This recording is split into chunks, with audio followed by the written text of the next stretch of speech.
That's the best. That's the best you can do.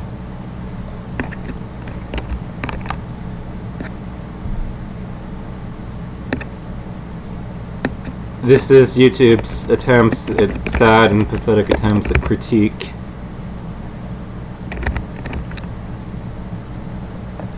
Yeah, guys, criticism towards me isn't constructive, so it's automatically isn't true, and I win the argument. I'm actually stupid enough to believe that. Well then, fine. That is a vast oversimplification of my position.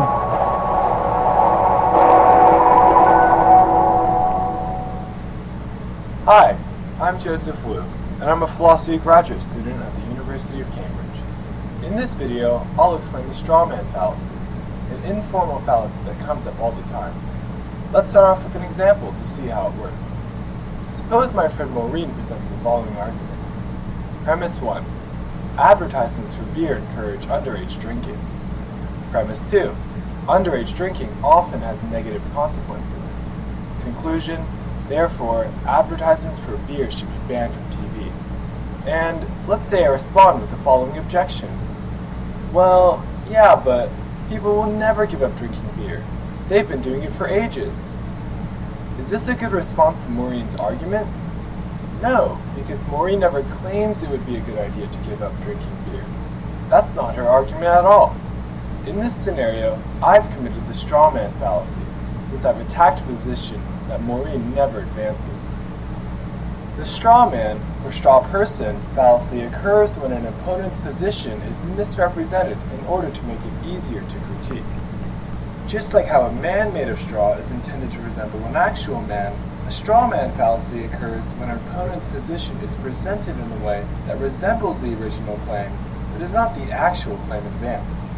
It creates the illusion that a position has been refuted or critiqued by switching out the original position with a different one. To see this more clearly, consider the following two claims. Advertisements for beer should be banned from TV. This is Maureen's original claim. People should stop drinking beer. This is my portrayal of Maureen's original claim. And these are two very different claims. Maureen only endorses the first one based on our conversation. However, my objection is to the second claim, which is much easier to refute. This is because the second claim is a very extreme view.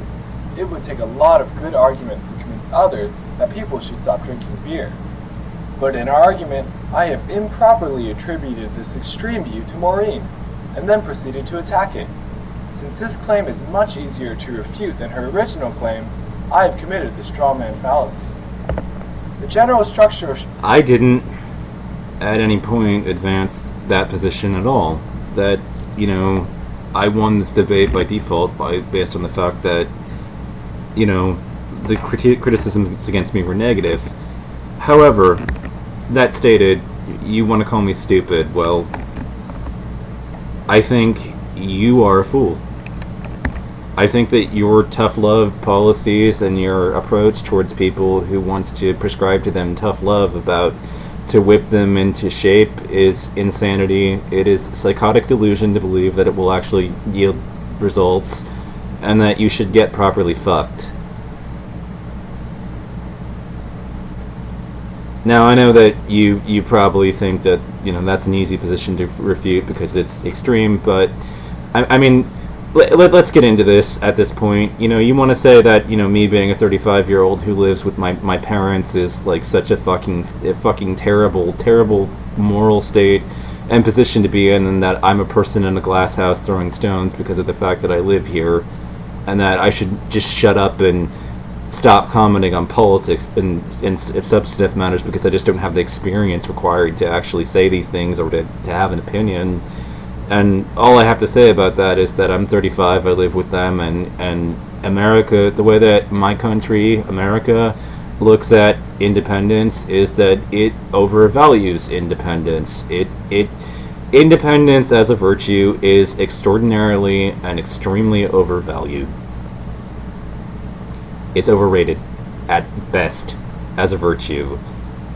There are other countries in the world, there are other cultures, and they look at things in a very different way of light about a situation like mine, I had a conversation just the other day with somebody that I felt, that I failed to take into account, that didn't feel the same way that we did about about being this old and living with one's parents, and I kind of paid the price of looking like an idiot for it, talking to her, but I eventually came around and realized, I'll concede, you're right, there are other countries, and maybe the way that they look at things is better than the way that we do. So, in that conversation, what ultimately transpired was the realization that in other countries they would actually look better at a kid at my age living with one's parents, because of the fact that, we considered it a priority to look after our mothers and our families, rather than, run off and start families of our own and run off and be completely independent and pay all of our own bills and pay our own way. See, I think the bootstraps mentality is utterly toxic, and that our virtue system around independence is completely overrated at best. And furthermore, I'm under no obligation whatsoever to think the same way that you do about it, or to ascribe to the same culture that you do. I am free. I live in a free country, and I have every right in the world to reject the culture that I come out of, because there's nothing in the legal system that basically says that I have to think about this the way that everybody else in my country does. I have the right to independent thinking about it, to go in a different direction than everybody else is going, as far as it's concerned.